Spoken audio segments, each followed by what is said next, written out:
शुरुआत आज की करनी है। हम लोग का जो टॉपिक है वो है decimal and fraction. Decimal and fraction Hindi में क्या कहेंगे इसको हम लोग? दशमलव और भिन्न। ध्यान से देखिएगा। डेसिमल को हम कहेंगे दशमलव और भिन्न। दशमलव और भिन्न।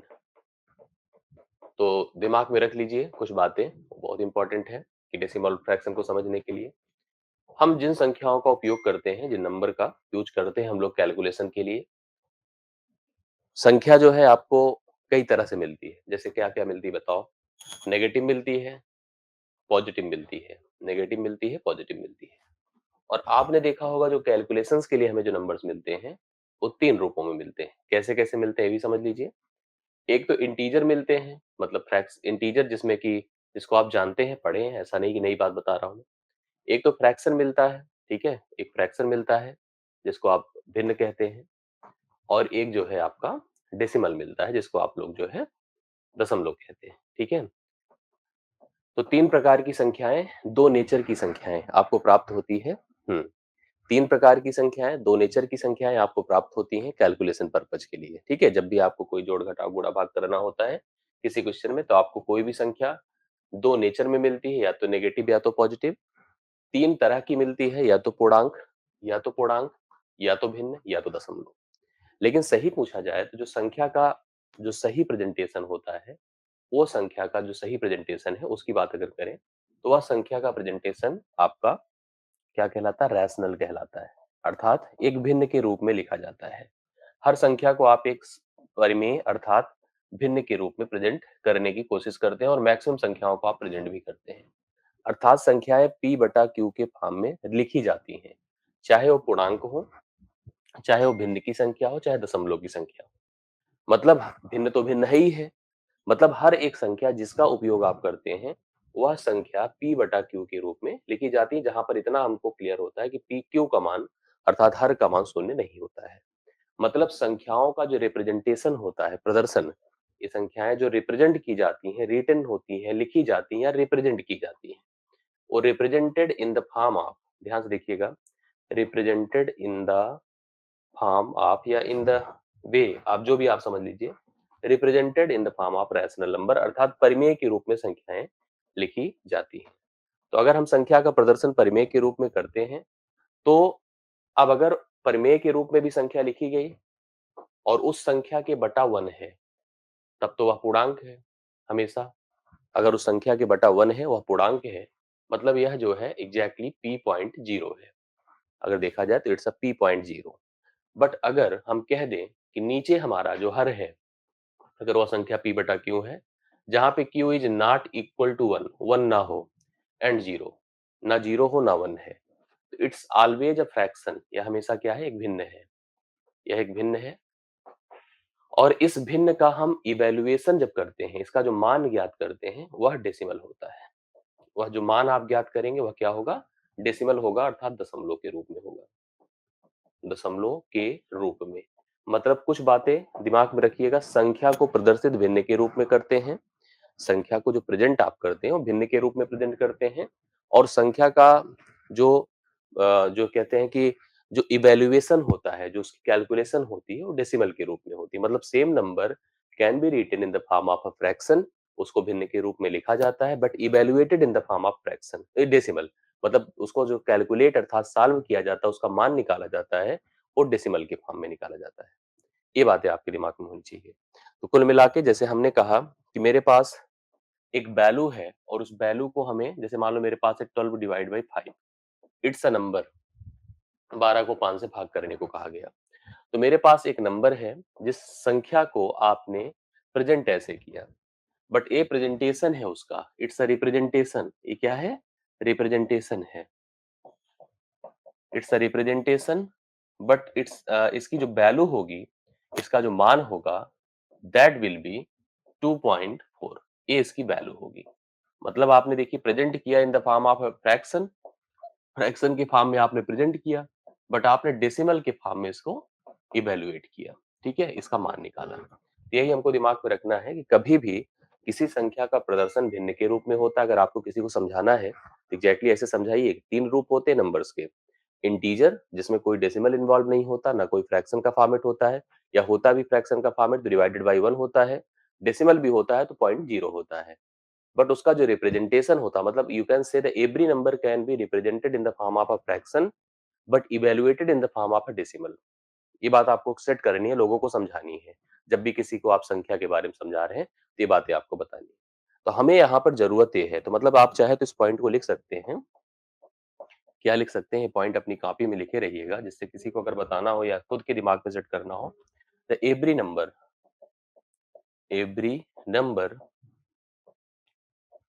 Is represented represented by fraction but evaluated evaluated in the form of in the form of decimal.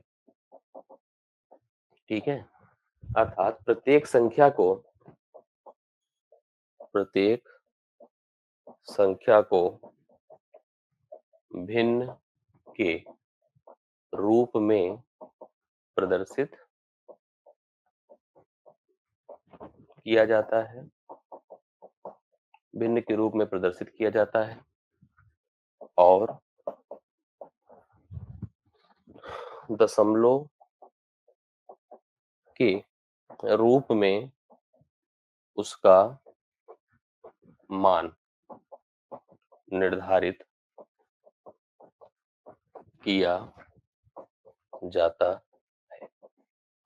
ठीक, ये आप लोग नोट कर लेना। ठीक है, आई होप आपको क्लियर हो गया कि every number is represented in the form of fraction but evaluated in the form of a decimal. प्रत्येक संख्या को भिन्न के रूप में प्रदर्शित किया जाता है बट उसका मान हमेशा दशमलव के रूप में निर्धारित किया जाता है। आइए हेडिंग करिए आप लोग, types of fraction. Types of fraction अर्थात हम लिखेंगे भिन्नों के प्रकार। भिन्नों के प्रकार जो जनरल प्रकार होते हैं, आप लोग स्कूल कक्षा 4-5 में पढ़ते थे, like fraction, dislike, unlike fraction, ठीक है, इम्प्रॉपर, प्रॉपर, किस तरह से फ्रैक्शन के प्रकार पढ़ते थे। यहाँ भी थोड़ा बहुत जान लीजिए, ऐसा नहीं कि जो चीज जानते हैं वही, जो चीज नहीं जानते वही पढ़े, जो चीज जानते हैं उसको भी पढ़ लीजिए। तो पहला जैसे हम लिखेंगे improper fraction. Proper fraction basically इसको उचित भिन्न कहते हैं या सम भिन्न कहते हैं। उचित भिन्न या सम भिन्न आप कह सकते हैं, जो भी आप इसको नाम दे दीजिए। ठीक है, सम भिन्न कह दीजिए।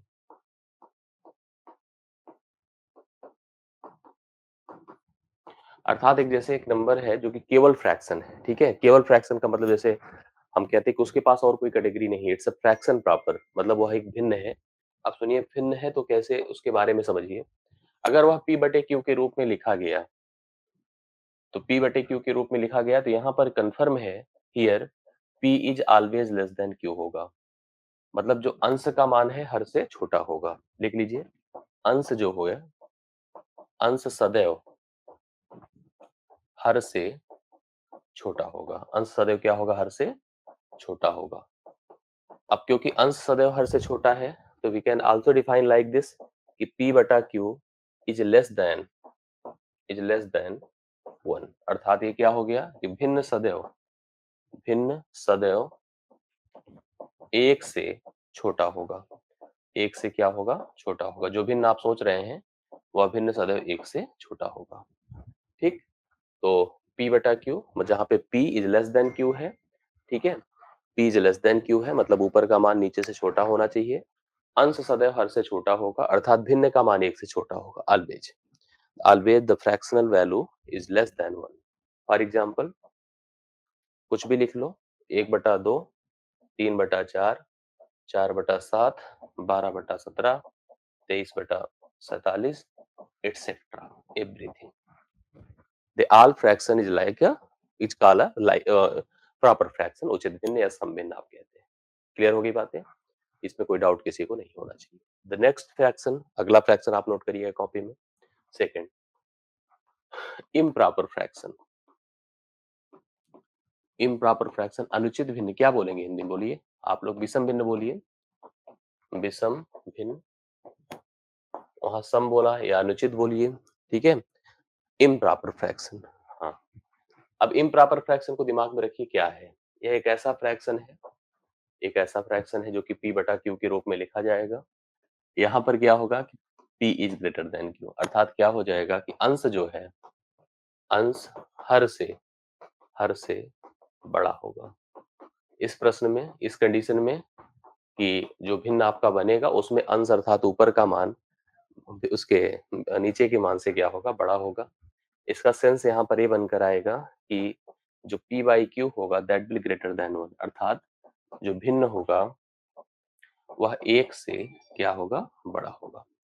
भिन्न एक से बड़ा होगा, भिन्न एक से क्या होगा, बड़ा होगा। एग्जाम्पल के लिए चलिए, फॉर एग्जाम्पल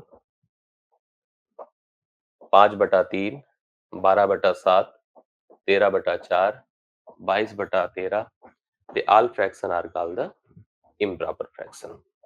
इसमें आप देख रहे हैं सभी भिन्न में जो अंश है ऊपर का मान नीचे के मान से क्या है, बड़ा है। They all call the improper fraction, विषम भिन्न, अनुचित भिन्न आपके कहलाएंगे। अनुचित नहीं बोल सकते हैं फिलहाल, थोड़ा सेंसिबल अलग हो जाता है। तो फिलहाल इस भिन्न को हम कह सकते हैं they are all greater than 1, सबके सब एक से बड़े होते हैं, सबके सब एक से बड़े होते हैं। इस तरह से भिन्न आपने नोटिस किया, इसमें कोई डाउट किसी को, कंफ्यूजन नहीं। अगला फ्रैक्शन देखिएगा, थर्ड, मिक्स्ड फ्रैक्शन। क्या चल रहा है, मिक्स्ड फ्रैक्शन। मिक्स्ड फ्रैक्शन को हम लोग क्या कहेंगे, मिश्रित भिन्न।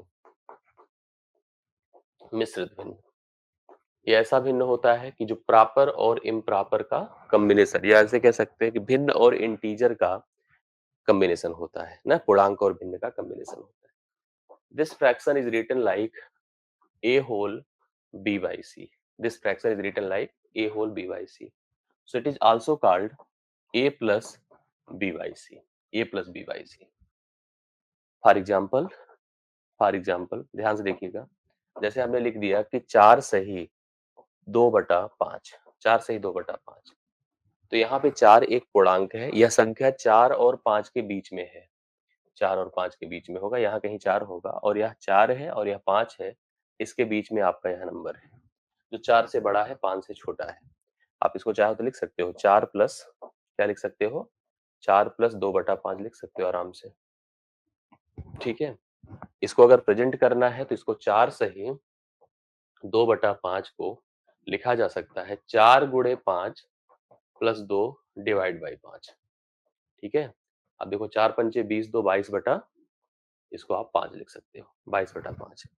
यहाँ से एक बात कंफर्म हो गई क्या, कि अगर कोई फ्रैक्शन इम्प्रॉपर है, इम्प्रॉपर जो कि 22/5 है, ठीक है, हम इसको मिक्स्ड के रूप में लिख सकते हैं। कैसे, 4 से ही 2/5 के रूप में। मतलब आप इम्प्रॉपर को मिक्स्ड में और मिक्स्ड को इम्प्रॉपर में इजीली लिख सकते हैं। जैसे लिखने का तरीका, मान लो इस 22/5 को लिखना है तो हम क्या करेंगे, 5 से 22 को भाग करेंगे, कितना बार जाएगा, दैट विल इंटीजर, वही पूर्णांक होगा, और जो शेष बचेगा that is the fractional base, वह जो भिन्न का आधार बन जाएगा।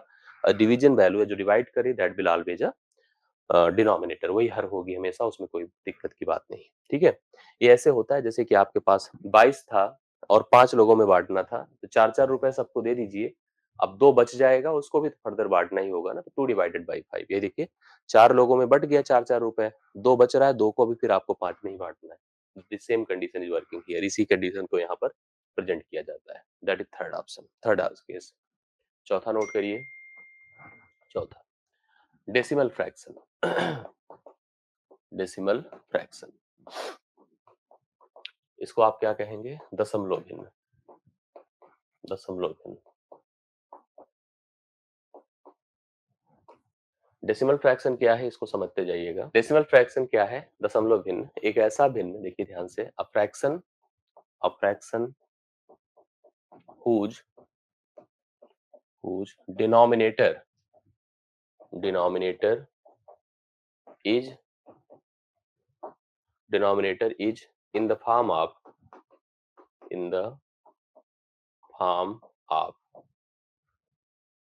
10 to the power any positive, positive power, 10 की कोई पॉजिटिव पावर हो, ठीक हो? तो कहने का मतलब एक भिन्न भिन्न जिसका हर जिसका हर 10 की कोई धनात्मक धनात्मक घात हो, 10 की कोई धनात्मक घात हो, डेसिमल फ्रैक्शन अर्थात दशमलव भिन्न कहलाती है। जिसका हर 10 की कोई धनात्मक घात हो, जैसे कि मैंने लिखा 7/10, ये देखिए 7/10 लिखा। मैंने लिखा 13/100, ठीक है? 133/1000, 17/10,000, ये सब जितने भी फ्रैक्शन है, ये सब डेसिमल फ्रैक्शन है। ये सब दशमलव भिन्न है। दशमलव भिन्न का मतलब क्या होता है? जिसका हर, जैसे अगर आप रिटर्न करोगे तो 0.7 हो जाएगा, 0.13 हो जाएगा। जिसका हर 10 की कोई एक घात हो, जैसे मान लो यहाँ पे 10 की पावर क्या है? 1 है, 10 की पावर 2 है, 10 की पावर 3 है, 10 की पावर 4 हो, 10 की कोई एक धनात्मक घात दिख रही है? किसी भी भिन्न का हर जब कभी 10 की कोई धनात्मक घात होगा, तो that fraction will call a decimal. कभी-कभी ऑप्शंस में जैसे होता नहीं है, ये बहुत ज्यादा इंपॉर्टेंट तो ऐसे नहीं है, लेकिन कभी-कभी जैसे एक क्वेश्चन की तरह, खास करके जो यूपी ट्रिपल के पेपर हैं, जो अधीनस्थ के पेपर होंगे, किसी स्टेट के होंगे, उसमें जनरली पूछ लिया जाता है। लेकिन हमें कॉन्सेप्ट क्लियर रहेगा तो हम एटलीस्ट क्लियर बता पाएंगे कि इट्स अ डेसिमल फ्रैक्शन, ये दशमलव भिन्न है। ठीक है, उसमें दिक्कत नहीं आएगी। आगे बढ़ता हूँ, चौथा हो गया। पांचवा नंबर देखिए आप लोग। पांचवा हम लोग डिस्कस करेंगे terminating terminating and non terminating terminating and non terminating fraction. Terminating and non terminating fraction Hindi में क्या कहेंगे? शांत और अशांत। शांत और अशांत भिन्न। ठीक है, विभाज्य और अभाज्य, मतलब विभाज्य और अभाज्य भिन्न आप कह सकते हैं इसको। टर्मिनेटिंग एंड नॉन टर्मिनेटिंग के पहले एक बात और जान लीजिए, मतलब इसको तो हम पढ़ाने ही जा रहे हैं, आप समझने की कोशिश करिएगा। कोई भी शांत या अशांत कब है, मतलब कब वह जो है टर्मिनेटिंग है, कब वह नॉन टर्मिनेटिंग है, उसकी बातों को समझिएगा। जैसे एग्जाम्पल के तौर पर मैं इसको दो भागों में अगर ऐसे बांटूं, तो मैं कुछ आपको एग्जाम्पल देता हूँ टर्मिनेटिंग के और नॉन टर्मिनेटिंग के। ये मैंने लिखा टर्मिनेटिंग, अभी आपको सब समझ में आ जाएगा, थोड़ा समय दीजिएगा बस। इसको आप हिंदी में क्या कहेंगे? शांत। ये आपका होगा नॉन टर्मिनेटिंग। नॉन टर्मिनेटिंग, इसको आप क्या कहेंगे? अशांत। अब एग्जाम्पल देखिए, जैसे मैंने कहा कि 10/5, ठीक कट रहा है ना, 5 दूना 10। 15/3 कट रहा है ना, 3 × 5 = 15। मैंने लिखा 12/5, कट रहा है पूरी तरह से? नहीं, लेकिन 5 दूना 10, 5 चौके 20, 2.2.4। 1/2 कट रहा है? नहीं, लेकिन 0.5 लिख सकते हैं, मतलब दशमलव से काटोगे तो कट जाएगा। जैसे मैंने लिखा 22/5, कट जाएगा, 5 चौके 20, 5 चौके 20, ठीक है। 17/4, 4 चौके 16, 4 दूना 8, मतलब दशमलव लेकर जाइएगा तो कट जाएगा। 27/16, 27/16, 25/25/8, ये सब भिन्न आपके टर्मिनेटिंग है, मतलब शांत है। शांत का सेंस ये हो गया कि किसी भी स्थिति में शांत है, चाहे पूर्णतः कटे, ध्यान दीजिएगा, पूर्णतः या या दशमलव के दशमलव के कुछ अंक बाद ही विभाज्य हो। दशमलव के कुछ अंक बाद ही विभाज्य हो, मतलब चाहे पूरी तरह से कट जाए या दशमलव के कुछ अंकों के बाद ही कटे, वह भिन्न आपका क्या है? टर्मिनेटिंग है, शांत है।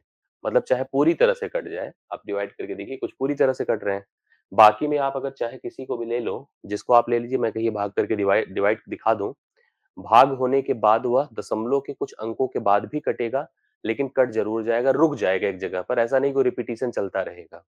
मतलब आप थोड़ी देर बाद 2 स्थान, 3 स्थान, 4 स्थान, किसी न किसी स्थान पे कट जरूर जाएगा। इट्स कॉल्ड टर्मिनेटिंग, उसी को आप शांत कहते हैं। मतलब याद रखना, कभी भी शांत कोई पूछा जाए तो मत सोचिए प्योर डिवाइडेड है, कंप्लीटली डिवाइड नहीं, कंप्लीटली ना भी हो चलेगा।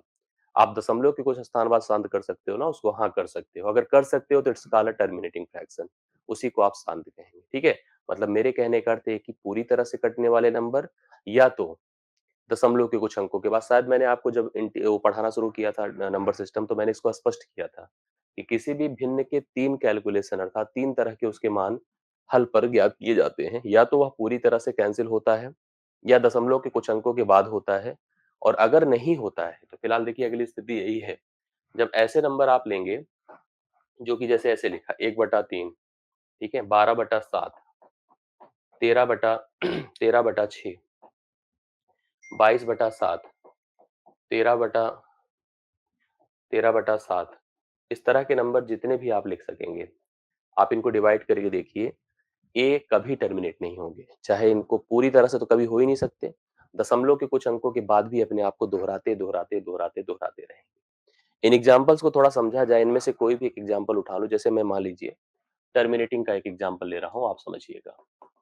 टर्मिनेटिंग का एक एग्जांपल ले रहा हूँ, जैसे अभी देखिए एग्जांपल था, इनमें से कोई, जैसे मान लीजिए आपको सबसे टफ लग रहा होगा 27/16, मैंने लिखा 27/16, मैंने क्या किया, कहा कि चलो भाई 16 से मैं डिवाइड करता हूँ 27 को, ठीक है?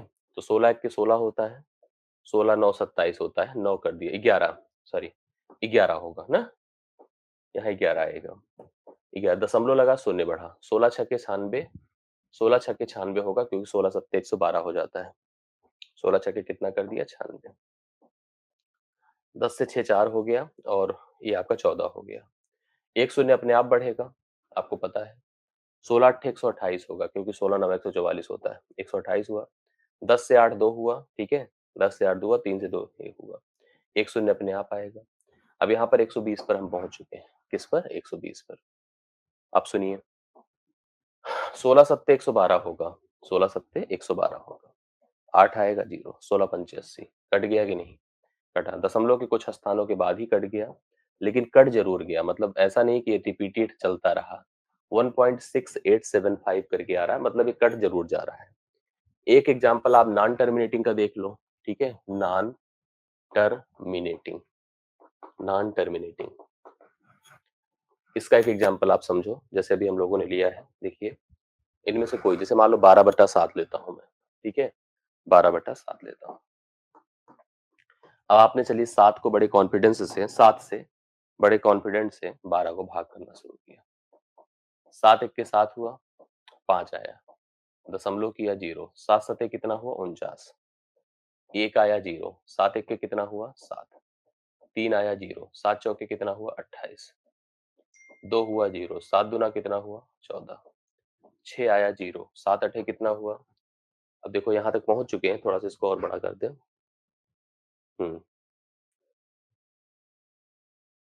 7 अठे कितना हुआ, 56, 4 आया जीरो, 7 बचे कितना कर दूं, 35, ठीक है, 5 आएगा फिर जीरो, 7 सते 49। अब देखो 7 1 4 2 8 5, फिर यही आएगा 7 1 4 2 8 5, 7 1 4 2 8 5 करके देख सकते हैं आप, यही आता रहेगा, और कब तक आता रहेगा, अनंत तक आता रहेगा, कभी रुकेगा नहीं है। ये दशमलव के कुछ स्थान के बाद रुक नहीं सकता है, ठीक है। हाँ, अब वो अलग बात है, अप्रोक्सीमेट कर दिया अजीत, लेकिन ये जो है यहाँ पर बात, मेरा जो ये कहने का सेंस था, यह रुकता नहीं है, चलता रहता है, इसीलिए इसको हम नॉन टर्मिनेटिंग कहते हैं। ये अपने आप को रिपीट करने पड़ेगा, सही बात है। मेरे कहने का यही सेंस था कि ऐसे भिन्न जो थोड़ी देर बाद ही कट जाएं या शुरू में ही कट जाएं, वो आपके टर्मिनेटिंग हैं, और जो कभी ना कटें, अनंत तक चलते रहें, अपने आप के या अपने ग्रुप को, अपने कुछ नंबर्स को, अपने कुछ साथियों को लेके दोहराते रहें अपने आप को, तो वह आपका नॉन टर्मिनेटिंग है। यस, मेरी बात समझिए। बहुविकल्पी ही होगी कार्तिकेय, ऐसी बात नहीं है, ठीक है। अभी प्लीज आप लोग पढ़िए, बहुविकल्पी परीक्षा होगी, टेंशन मत लीजिए। तो यहाँ पर आपको नॉन टर्मिनेटिंग और टर्मिनेटिंग का फर्क समझ में आ गया होगा कि दोनों के बीच में क्या अंतर है, किस तरह से हम इनको निर्धारित कर सकते हैं। आगे चला जाए। यस, अब यहाँ पर जैसे सबसे बड़ी बात आती है पहचान की, कि हाउ यू कैन आइडेंटिफाई, मतलब कोई संख्या कैसे टर्मिनेटिंग है, कैसे हम आइडेंटिफाई कर पाए, identify whether a number is terminating और not, terminating, terminating or non terminating, कोई संख्या टर्मिनेटिंग है कि नहीं है, इसको हम कैसे पहचानेंगे, ध्यान से देखिएगा। कोई संख्या टर्मिनेटिंग है या नहीं टर्मिनेटिंग है, आप कैसे इसको पहचान सकते हैं? प्लीज इसको ध्यान से सुनिएगा। हमने कहा कोई भिन्न है, कोई फ्रैक्शन है अर्थात भिन्न है। फ्रैक्शन अर्थात क्या है? भिन्न है।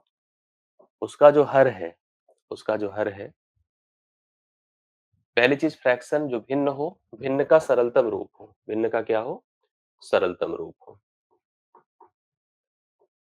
भिन्न का सरलतम रूप हो। सरलतम रूप आप जानते हैं, सिंप्लीफाइड फॉर्म। इसको क्या कहते हैं? Simplified form. अभी क्लियर हो जाएगा। सिंप्लीफाइड फॉर्म, थोड़ा सिंप्लीफाइड फॉर्म पे भी नजर डालिए। कोई भिन्न हो, भिन्न का सरलतम रूप अर्थात उसका सिंप्लीफाइड फॉर्म। जैसे कि हमने कहा 25/15, ये अपने सिंप्लीफाइड फॉर्म में है? नहीं है, नो। क्यों? क्योंकि 5 या 15, 5 बचे 25। जब उनके कॉमन फैक्टर मतलब हो, अर्थात कोई ऐसा कॉमन नंबर हो जो दोनों को डिवाइड कर सके, तो हम लोग उसको कहेंगे it's a non simplified form, मतलब ये सिंप्लीफाइड नहीं है। अब ने मैंने कहा कि 40/25 है, ये भी सिंप्लीफाइड नहीं है। क्यों? क्योंकि 5 दोनों को डिवाइड कर देगा। ठीक है। 20/8 है, अब देखो 4 दोनों को डिवाइड कर देगा, नो। बट अगर हमने लिखा जैसे देखिए 12/5, ये सिंप्लीफाइड है। 11/6 सिंप्लीफाइड है। तो सिंप्लीफाइड का मतलब कोई कॉमन नंबर उनको डिवाइड ना कर पाए, ये अपने आप में सिंप्लीफाइड फॉर्म है। मेरा कहने का अर्थ है कि कोई भिन्न हो, भिन्न अपने सरलतम रूप में हो। यदि उसका जो हर है, हर अगर 10 की पावर सॉरी हर अगर 2 की पावर यम इंटू 5 की पावर एन के रूप में है, के रूप में है, जहां पे याद रखना, जहां m and n greater or equal to zero है, नॉन जीरो है। Greater or equal to zero मतलब पॉजिटिव नंबर्स है। तो वही भिन्न क्या होगा? टर्मिनेटिंग होगा। टर्मिनेटिंग होगा मतलब किसी भिन्न का हर, पहली चीज तो भिन्न कैसा हो? सरलतम हो। कोई भी भिन्न सरलतम हो। सरलतम होने के बाद अगर उसका हर 2 की पावर m इंटू 5 की पावर n के रूप में है, मतलब 2 और 5 की किसी भी पावर के रूप में है, तभी जाकर के वह भिन्न आपका टर्मिनेटिंग होगा, अन्यथा नहीं होगा। मतलब हर में आपको 2 और 5 के प्रोडक्ट या उनकी पावर पर बेस्ड नंबर या उनके प्रोडक्ट के अलावा अगर कुछ भी नजर आया, तो कह देना वह भिन्न आपका सरलतम नहीं है। तो आप कभी भी अगर अपने भिन्न के सरलतम की पहचान करने जा सॉरी सरलतम नहीं, भिन्न के जो है कहते हैं कि टर्मिनेटिंग शांत होने की पहचान करने जा रहे हैं, तो पहली चीज भिन्न के सरलतम रूप में जाओ। भिन्न अपने सिंप्लीफाइड अगर फॉर्म में आ गया, अब उसके हर को चेक करो। अगर हर आपका 2 की पावर में कोई नंबर हो, 5 की पावर में कोई नंबर हो या उनका प्रोडक्ट हो, तभी जाकर के कोई भिन्न आपका क्या होगा बताइए? तभी भिन्न आपका कोई टर्मिनेटिंग होगा, अन्यथा नहीं होगा। जैसे मैंने कहा कि अगर भिन्न हमारा टर्मिनेटिंग है, मतलब शांत है, तो शांत की स्थिति समझिए कि पहली चीज तो जो हमारा फ्रैक्शन हो, फ्रैक्शन क्या हो? सिंप्लीफाइड हो। क्या हो? सिंप्लीफाइड हो, मतलब सरलतम हो। फिर हम उसका हर चेक करेंगे। क्या? हर अर्थात डिनोमिनेटर। अब उसका जो डिनोमिनेटर हो, वो कैसे हो? ध्यान से देखिएगा। डिनोमिनेटर 2 की पावर m या 5 की पावर n के रूप में हो। मतलब यहां पर ऐसे समझिएगा, 2 की पावर 0, 5 की पावर 0, 2 की पावर 1, 5 की पावर 1, 2 की पावर 2, 5 की पावर 2, 2 की पावर 3, 5 की पावर 3, बढ़ते जाओ बढ़ते जाओ। अर्थात मेरा कहना था कि अगर कोई संख्या जैसे 2 है, केवल नीचे 2 है, तो इसका अर्थ है कि 2 की पावर 1, 5 की पावर 0 है। अगर कोई संख्या केवल 5 है, तो इसका मतलब 5 की पावर 1, 2 की पावर 0 है। कोई संख्या केवल 2 की पावर 0, 2 की पावर 1, 2 की पावर 2 अर्थात 2 हो, 4 हो, 8 हो, 16 हो, 32 हो, 64, 128 हमेशा कट जाएगा। 5 हो, 25, 125, 625 इस तरह का नंबर है, तब भी हमेशा कट जाएगा। फिर अभी जो मिल रहा है, इनमें से किसी का भी परस्पर गुणा हो, इसका इसके साथ हो, इसका इसके साथ हो, इसका इसके साथ हो, इसका मतलब किसी का भी आपस में कोई मल्टीप्लिकेशन हो, कोई भी नंबर एक दूसरे के साथ मल्टीप्लाइड हो, इनका और इनका किसी भी सीक्वेंस में कोई भी मल्टीप्लिकेशन अगर आपको हर में दिख रहा है, डिनोमिनेटर में दिख रहा है, इट्स ऑलवेज टर्मिनेटिंग फ्रैक्शन। यह आपका टर्मिनेटिंग होगा। मतलब हर में इनके अतिरिक्त 2 और 5 के रूप में जो नंबर्स मिल रहे हैं, इनके अतिरिक्त अगर कुछ भी मिला, it's always be non terminating. ठीक है? ये आपको दिमाग में रखना होगा। जैसे अब इसके मतलब ये देखो, मैं लिख दूं कि डिनोमिनेटर, अब ध्यान से देखिएगा, जो नॉन टर्मिनेटिंग है उसमें क्या होगा? उल्टा हो जाएगा तुरंत यहाँ पर। नॉन टर्मिनेटिंग में क्या होगा, जो डिनोमिनेटर होगा, डिनोमिनेटर वो क्या होगा आपका, जो हर है, अदर देन, अदर देन 2 की पावर m इंटू 5 की पावर n। ठीक है, अगर ऐसा है तभी वह अभिन्न आपका क्या है, नॉन टर्मिनेटिंग है। इस तरह के नंबर को आपको दिमाग में रखना होगा। जैसे मैंने कहा कि 37/40 है। मैं आपसे पूछूं कि टर्मिनेटिंग है कि नहीं है, प्लीज बताओ टर्मिनेटिंग है कि नहीं। आपने पहले चीज देखा क्या भिन्न अपने सरलतम रूप में है, यस। कोई कॉमन नंबर इनको डिवाइड कर सकता है, no, it's a simplified form. So check the denominator, it is what, ये क्या है, 2 की पावर 3 गुणे 5 की पावर 1। देखो ये है ना, 2 और 5 के अलावा कुछ है नहीं, सो इट्स अ टर्मिनेटिंग। ये क्या है, टर्मिनेटिंग। ठीक है, और देखिए 17 बटा मैंने लिखा 4, बताइए टर्मिनेटिंग है कि नहीं, यस। व्हाई, पहली चीज तो ये आपने सिंप्लीफाइड फॉर्म में है। फिर 4 क्या है, 2 की पावर 2 है, आप कहो सर 5 तो है ही नहीं इसमें, है भाई, कहाँ है, 5 की पावर 0 है ना, टर्मिनेटिंग है। मतलब कोई भी किसी के साथ मल्टीप्लाइड है। फिर देखिए, फिर देखिए मैंने कहा 13/6, बताइए टर्मिनेटिंग है, 13/6, बताइए। आप कहोगे सर ये है 2 की पावर 1 गुणे 3 की पावर 1, मतलब 2 और 5 के अतिरिक्त कोई भी नंबर मिल रहा है, so it's not non terminating. नहीं है, नहीं है, ठीक है, नहीं है, वेरी गुड। फिर देखिए मैंने कहा 23/25 टर्मिनेटिंग है, बताइए टर्मिनेटिंग है, इसको चेक करके बताइए, नो। यस यस, क्यों टर्मिनेटिंग बताएं, इसलिए टर्मिनेटिंग है क्योंकि जो 25 है it's a 5 to the power 2। कहोगे सर 2 की पावर वाला कहाँ गया, है तो ये देखो 2 की पावर 0, समझ रहे ना, 5 की पावर 2 तो है, लेकिन 2 की पावर भी ऐड है इसके साथ 0 के रूप में। ठीक, इसी तरह से जैसे हमने कहा 113 डिवाइड बाई हमने लिख दिया यहाँ पर 200, बताओ टर्मिनेटिंग है कि नहीं है। पहले चीज चेक करो अपने सिंप्लीफाइड फॉर्म में है कि नहीं है, यस है, सिंप्लीफाइड फॉर्म में है। अब हम चेक करें इसको क्या लिख सकते हैं, इसको लिख सकते हैं हम लोग 2 की पावर 3 8 और 5 की पावर 2 25, 25 अट्ठे 200, यस टर्मिनेटिंग है। इस तरह से आपको देखना है जिसके हर में, जैसे मैंने कहा कि मान लो लिखा है 115 डिवाइड बाई 25,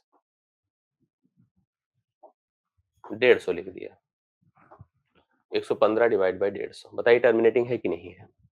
सबसे पहले इसको जो है इसके सिंप्लीफाइड फॉर्म में लिखो, क्योंकि 5 से दोनों कट जाएंगे ऊपर नीचे। अब इसको देखिए जैसे 5 से काटिए, 5 दूना 10, 5 दिया 15, 5 30 बार, तो 23/20 हो गया, 23/30 हो गया। ये समझो ये है क्या, 5 है लेकिन 6 है साथ में, तो 6 है तो 6 मतलब 3 है एक तरह से, या ऐसे कह दीजिए 10 गुणे 3 है, मतलब 2 गुणे 5 तो है, बट 3 भी है इसलिए नॉन टर्मिनेटिंग है। 2 और 5 के अतिरिक्त कुछ भी आएगा तभी वह नॉन टर्मिनेट, तब वो नॉन टर्मिनेटिंग हो जाएगा। ठीक, इस तरह से टर्मिनेटिंग और नॉन टर्मिनेटिंग की पहचान हम लोग कर सकते हैं।